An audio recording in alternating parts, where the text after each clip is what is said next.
Olá pessoal, aqui é o professor Danilo de História.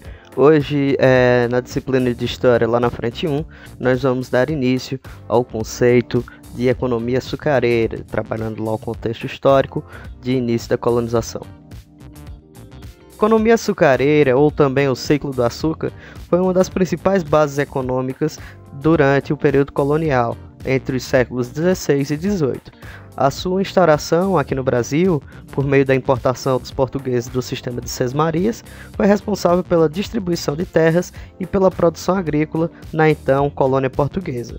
Nesse período, formaram-se os engenhos, que eram basicamente as unidades produtivas responsáveis pela moenda da cana-de-açúcar, da produção de cachaça brasileira e a produção de açúcar aqui em território colonial. É interessante notar também que dentro de todo esse recorte temporal, desse contexto histórico, o açúcar comum é resultado de um processo de transformação que foi desenvolvido lá por volta do século VI a.C., a partir da cana-de-açúcar. As cruzadas é que foram responsáveis pelo acesso dos povos europeus a essa iguaria, que passou a ser muito apreciada. Já no século XII, a então República de Veneza passou a dominar o seu processo de produção e abastecer a Europa como um todo.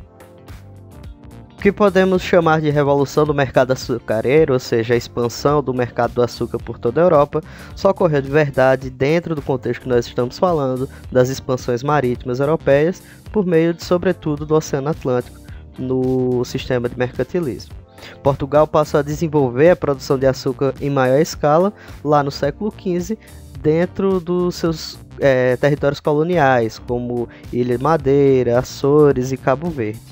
Portanto, antes dessa produção chegar às colônias aqui americanas, por volta do século XVI, os portugueses já dominavam as técnicas de produção há muito tempo, utilizando inclusive já a mão de obra escrava nessas regiões.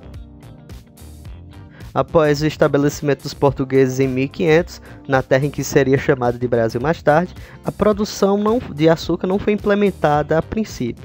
Só em 1530 é que veio-se a consolidar o que ficou conhecido como o ciclo do pau-brasil, terminando essa economia e sendo necessária um novo meio de produção e um novo produto que facilitasse a colonização por parte da metrópole.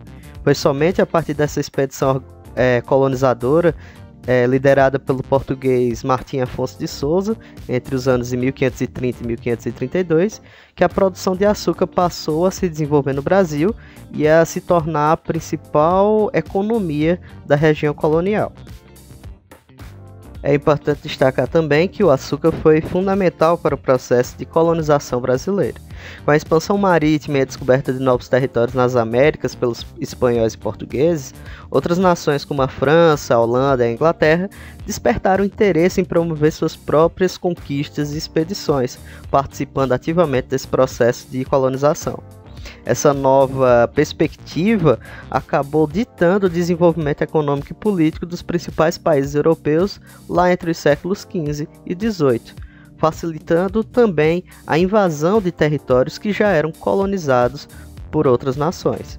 Nesse sentido, Portugal passou a sentir seu império ultramarinho ameaçado, sobretudo pelos franceses e holandeses que já se faziam presentes nas costas do Brasil, que chegaram inclusive a traçar alianças com os indígenas que aqui conviviam.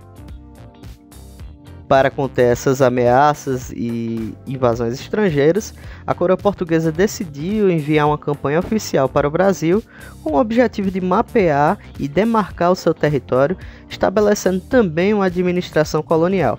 O território nesse momento não possuía a mesma extensão territorial que nós temos hoje como o Brasil, mas mesmo assim representava sérios desafios administrativos para a metrópole, principalmente levando em consideração a parte interiorana, as partes lá do sertão do que seria a colônia brasileira.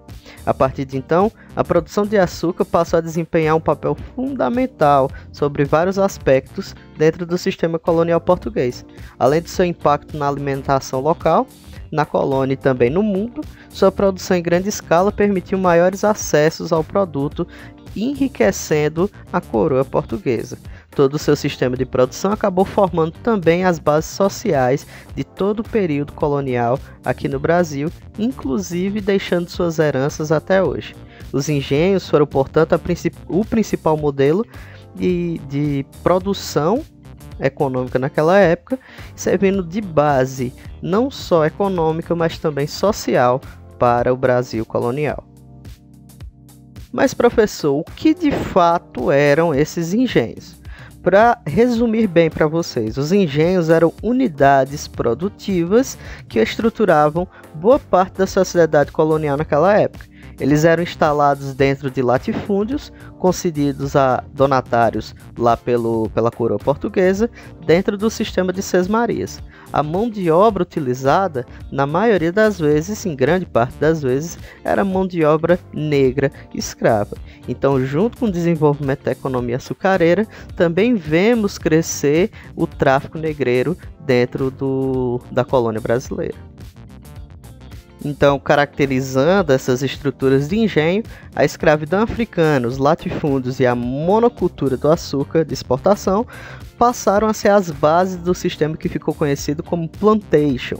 Esse quadro é fundamental para entendermos o funcionamento do engenho e como essa dinâmica atingiu diretamente a estrutura social que se formava nessa época. O plantation, durante muito tempo da história do Brasil, foi o principal meio de produção, a principal forma de produção econômica, ou seja, criando uma economia voltada e dependente do mercado externo.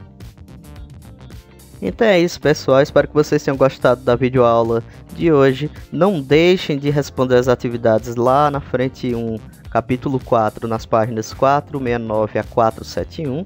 E na próxima semana nós vamos estar respondendo essas questões aí para vocês, beleza? Desejo a todos uma ótima semana e até a próxima videoaula.